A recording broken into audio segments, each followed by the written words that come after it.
In today's episode, we discuss whether any detailing products actually protect your car's exterior from the sun, fix the faded all-red taillights, show the step-by-step sunroof removal process. I did not at all think that was how that would work. Repaint the sunroof and side valences. So, I mean, pretty freaking great. And replace the faded original license plate. Stick around to see the final results on the car and hear my practical recommendations. Check this out. Keeps my hair out of my stare. Also helps me combat the glare bear. That's what I call the sun now. Andy, it's Daryl. Take your drawers off your head. Take your drawers off your head. Truer words have never been spoken. Andy had the right idea. The sun's rays are dangerous for his skin and eyes and need to be dealt with. But Daryl was right as well. Half measures simply will not cut it. Same is true for your car. UV rays emitted by the sun are one of the harshest elements that come into contact with your vehicle. Ultraviolet light is known to break down rubber and plastic at a molecular level, and if left unprotected for long enough, will degrade the pigment in your paint until it's reduced to nothing. Automotive detailing products like sealants, waxes, sprays, ceramic coatings, and graphene coatings often claim to perform miracles when it comes to defending your plastic, rubber, and painted surfaces from the sun's UV rays. So much so that some manufacturers have filed patents protecting their UV blocking capabilities and secret recipes. But do they actually work? The answer, technically, is no. Dimitri of Dimitri's Garage has tested this thoroughly. He uses a UV transmission meter to measure blocked UV radiation and visible light on microscopy slides to which he has applied different automotive detailing products. Not a single product yet has provided any amount of UV protection. Literally 0% blocked. But if this is the case, how are manufacturers getting away with making this clearly bogus claim? To understand, we need to dig a little deeper. Ultraviolet light is comprised of 3 different wavelengths, referred to as UVA, UVB, and UVC. UVC is the shortest of the 3 and is completely absorbed or blocked before ever reaching us. UVB has a medium wavelength and accounts for roughly 5% of the UV waves that muscle their way through the Earth's atmosphere. UVA is the longest wave. It almost fully penetrates the atmosphere and accounts for roughly 95% of UV rays hitting the surface of the planet. So if detailing products don't stop UV, how do they get away with claiming that they do? Well, they do the bare minimum. They stop UVB. Meanwhile, the 95% remaining UVC rays are left untouched.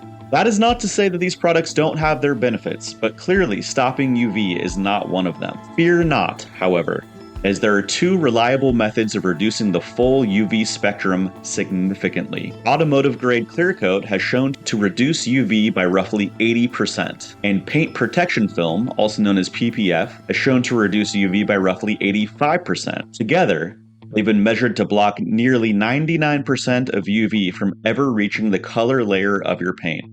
Long story short, in today's episode, we will be working on pieces of the E30 that have been ruined by the glare bear and preventing that degradation in the future. I painted my stock taillights with Nightshade's translucent red paint back in 2019 in an attempt to eliminate the orange turn signals to create an all-red taillight and have a simpler color palette for the E30. In my opinion, it looked great when it was first done, but over the years, UV rays from the sun slowly degraded the red pigment, causing it to fade. And now, in 2024, it looks as if it was never painted at all. So as part of this project, I'll be repainting them back to their all-red glory, but this time taking measures to prevent the fading. Clear coat is super good at stopping UV. I painted this 1 month after I painted this. So this I painted with a color matched silver, and then I sprayed a 2K clear coat over it. So what we're doing today is I'm going to be painting it the same process, but I'm going to be clear coating it with a 2K clear as well.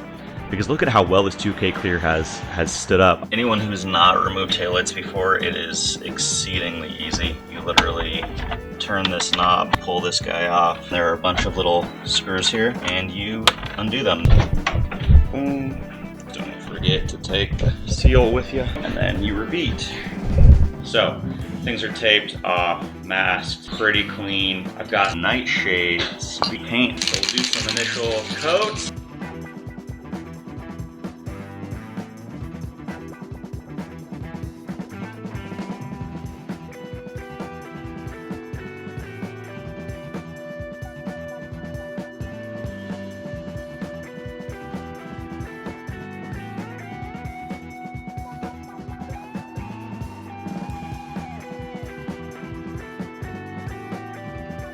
So I just put my final coats on there. This can is getting really close to empty. When they get towards the bottom, they start spraying huge clumps, which could ruin your paint job. So I would just throw it out when there's about 1/8 to 1/16 of a can left. This is pretty close to dry at this point. So something like this, it's a single stage clear coat. It's not a 2K clear coat. Rust-Oleum makes this guy, which is a 2X clear coat. And then just by 2X, I just mean 2 times the coverage, I guess. It's just a marketing gimmick. 2K specifically is a clear coat that has a hardener in it. So 2K is what you actually want. It's professional use. It's a 2-part paint. This is really bad for you to breathe. You need not just like one of these masks, you need like a legit mask to use this. There's a guy on the bottom here. You push that in, it mixes the hardener in there. If you don't use this in hours, it will seize up on you and no longer become sprayable. You gotta plan when you're gonna do it, and you gotta do it all at once. So quick update for everybody. I did not show it when it was happening, but I did clear coat these bad boys. So you can tell there's obviously a clear difference between the two right now. This is having to do with the fact that after I cleared both these, what I noticed is all the orange peel that's in this. I think this is was the better of the two. There's still quite a bit of orange peel. What I did was I took some sandpaper to this one to flatten it up. You can see it is all no longer shining. I wet sanded it with 1500, 2000, and 3000 grit. I'm gonna polish this up and then bring it back to compare it to this one.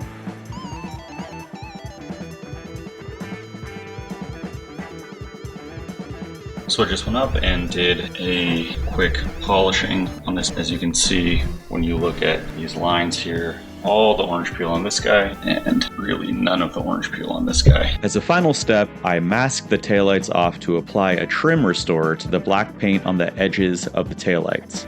Black once a year. But upon removing the tape, I managed to pull quite a bit of clear coat and nightshades with it. In the end, I believe this comes down to 2 issues. Number 1, I didn't use any real degreaser to clean the taillights, which surely reduced adhesion. Number 2, on the polished taillight, I sanded down all the way to the edges, which is a notoriously bad idea, as it's super easy to burn all the way through the paint on an edge. Long story short, I actually ended up sanding down and redoing the tails. You can see the finished product at the end of the video. I'm going to be working on the sunroof here. As you can see pretty clearly, sunroof has seen better days. The clear coat has been peeling for years now. On top of that, this seal is broken as well. So need a new seal. I need to paint this sunroof. And so that's what we'll be doing today. So apparently what you do, actually open this up a little bit. There we go. Well, I'm really glad that this is bending the ever-living shit out of this while I do it.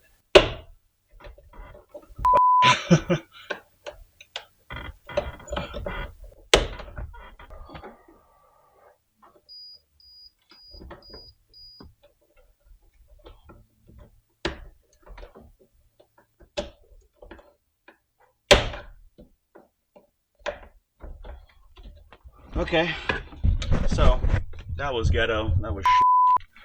I don't know if there's like a nice way to do this, but this bending the crap out of this thing, which I don't like. But I've got them all done. Bring it back forward. Okay, so that's out. So this is loose on the front now, and I don't think there's anything holding the rear. So let's take a look. So supposedly, there's nothing holding the rear in place. And I think you're just supposed to pull down. Yep.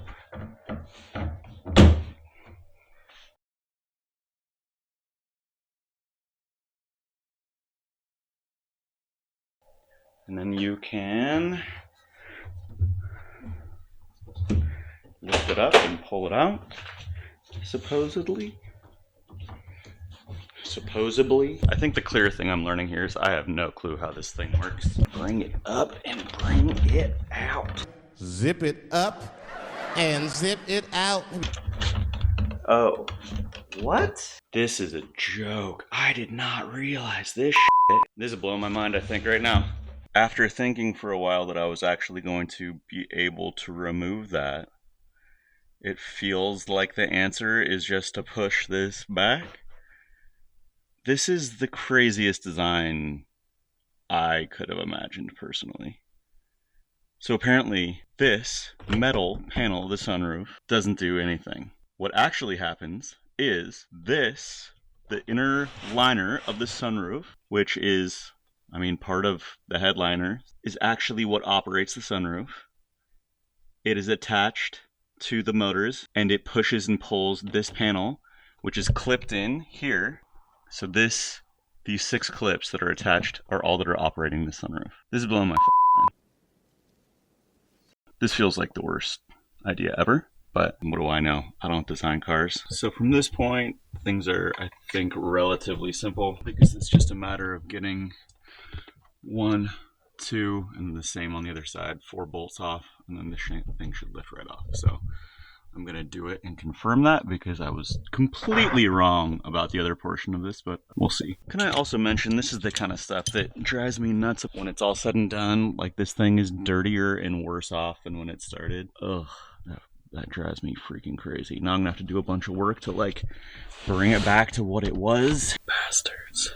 This little bad boy is a T25. Let's get it up there. Oh, you're rough and tumble, huh? This is like a never loosening bolt. Let's get this guy while we're at it.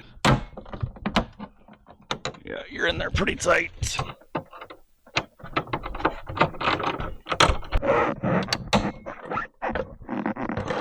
Alright, coming on out. You guys have eyes and vision, so you probably already know, but there's actually a 3rd bolt on each side in the middle, so there's 6 total. I'm dumb, but yeah. They're all there. Okay, I want to save this moment for you guys to enjoy with me.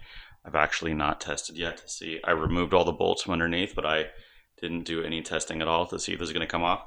I want you guys to see with me if this does or does not. And it does! Heck yeah. We've done it! Holy heavy. It's way heavier than I thought it would be. Had one of these on. Oh, of course, it's all dirty. Every piece of it is dirty!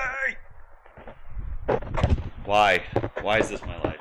While we're here, I think we owe it to ourselves, and I think, frankly, you as an audience owe it to me to explore this a little bit more. So this is the mechanism that actually does all the work. The sunroof, the actual metal portion of it, does none of the movement. It's all controlled right here on these guys, which I gotta put this one back. Remind me to put this guy back. We gotta pick this up and like re-glue it in place to get it all taut. Get it all tight like a tiger again? Yes, you are tight like a tiger. Oh my god, those. You guys, what am I even doing in the world? This thing weighs 25 pounds at least. You could do significant bicep curls with this. Another portion of this is this seal. If I am correct, which I think I am, it does just literally slide down and off. Okay, so now you know, and that's half the battle. Now we know. And knowing is half the battle.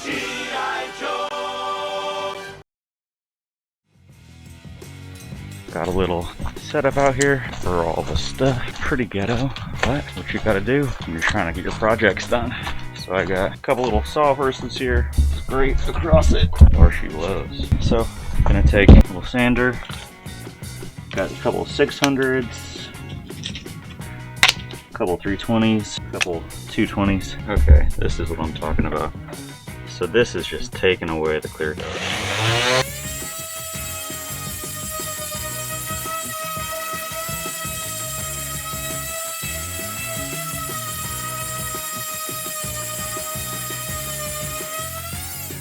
There are a plethora of options for buying color-matched spray paint, and I've tried many. We won't be going over the pros and cons of any of the vendors in this video. It will be coming in a future episode. For the 2K Clear, I opted for Spray Max, which is a brand I frequently use.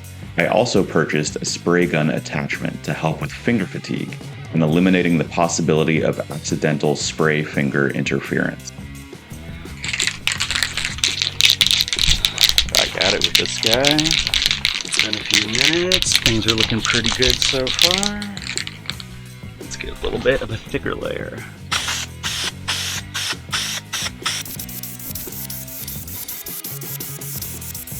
I think I'm really going to regret not putting a base layer down, frankly.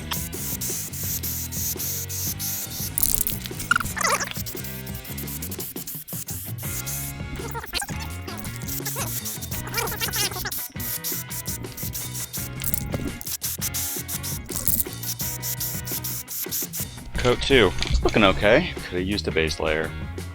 Gotta say, that's my big regret here. Oh my gosh, are you guys seeing this? A bee came along and literally pooped on it. While I'm painting it. Dude, bees. What the heck? Coat number 3.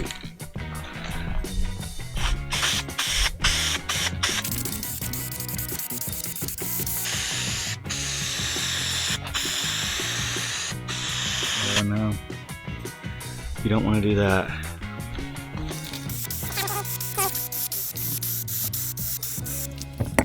You don't want to let your finger go over the tip too far.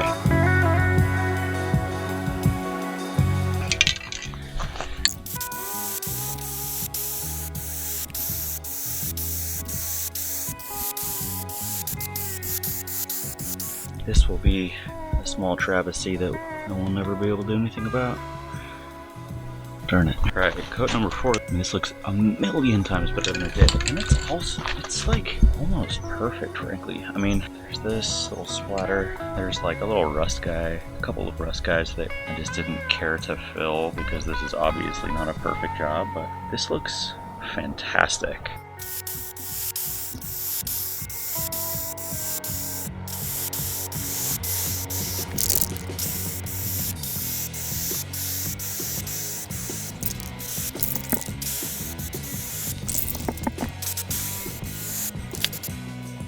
As you can see, it's an overall pretty decent job. There's an obvious bit of tiger striping, which is pretty common for silver paint, especially from a rattle can on a broad, flat surface.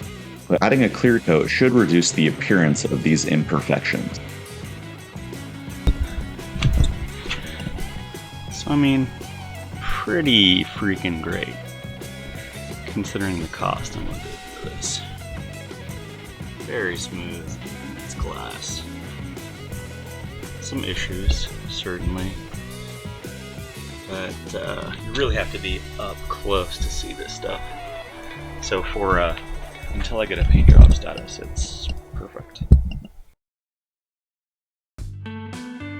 One thing that's always driven me crazy is how E30's lower bodywork never seemed to align properly. And this isn't just a problem with my car, this seems to be a distinct design choice for older BMWs. It's that they've painted the lower bodywork black, which gives the illusion of the middle and rear being skinnier than they actually are. This has also been exacerbated, especially in the early model years, with overly large front valences and an almost non-existent rear bumper. Why not just make it consistent all the way across? To be fair, their higher spec models seem to have the aprons basically figured out, so maybe it's a design choice to really emphasize the lower trim levels. You stink. Regardless, I've never wanted to add a body kit to my E30, as I do love the lines in stock form, but I've always wanted the side and rear to visually line up a bit more than they seem to. It also didn't help that the black rocker paint on my car was inconsistent and deteriorating. This is actually a project I embarked upon back in the late 20-teens, when I first discovered color match spray paint when researching how to fix the immensely jacked up front valence. Similar to the taillights, although the job looked great when initially performed, the fact that I hadn't applied a 2K clear coat caused the paint to deteriorate over the last 10-ish years, although somehow the rear end made it out unscathed. So when I had the paint from redoing the sunroof, it was clear that the side skirts would need to be attacked as well.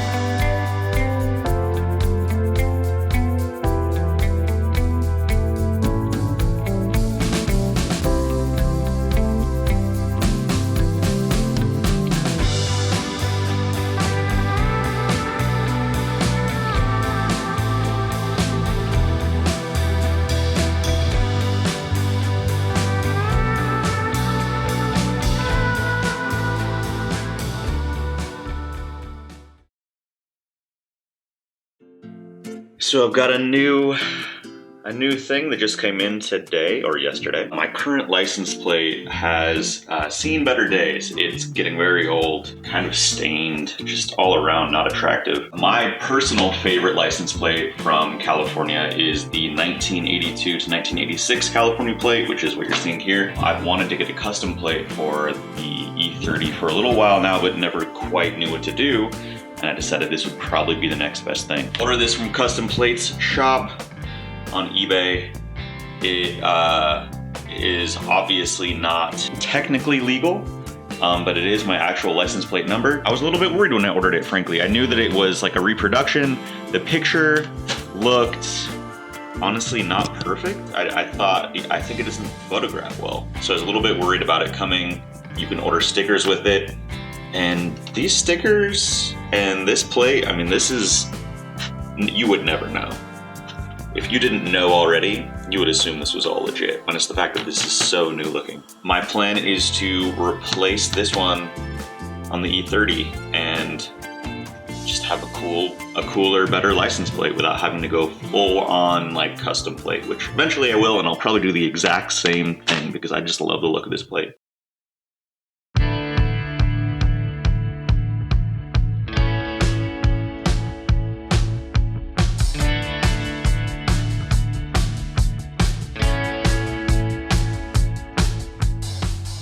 In terms of my goal for this stage, which was to fix some of the more glaring issues and keep them fixed for the long term, it was a great success. After painting the taillights for a second time, the red turned darker than stock.